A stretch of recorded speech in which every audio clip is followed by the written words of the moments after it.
Então, considere um gás ideal que ocupa um recipiente cujo volume é constante. Já sabemos que as moléculas do gás vibram aleatoriamente no interior do recipiente. Se aumentarmos a temperatura do gás, observaremos que o grau de agitação das moléculas aumenta. Como o volume permaneceu constante, observamos que o número de colisões das moléculas contra as paredes do recipiente aumenta.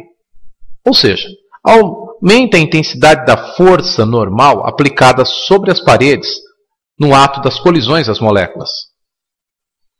Então, por este modelo, justifica-se o aumento da pressão interna. Então, se o volume de uma amostra de gás ideal for mantida constante e elevarmos sua temperatura, a pressão interna aumentará devido ao aumento do grau de agitação das partículas. Se relacionarmos a pressão do gás com a temperatura em Kelvin em um recipiente de volume constante de um gás ideal, perceberemos que a pressão e a temperatura em Kelvin são diretamente proporcionais. Para uma temperatura T1, em Kelvin, teremos uma pressão P1. Para uma temperatura T2 maior, teremos uma pressão proporcionalmente maior.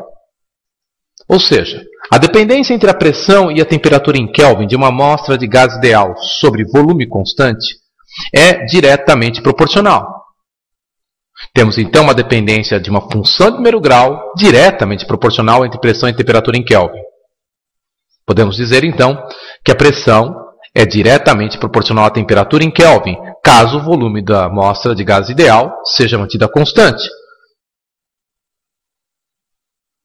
Quando isto ocorre, dizemos que a relação entre pressão e temperatura em Kelvin é constante.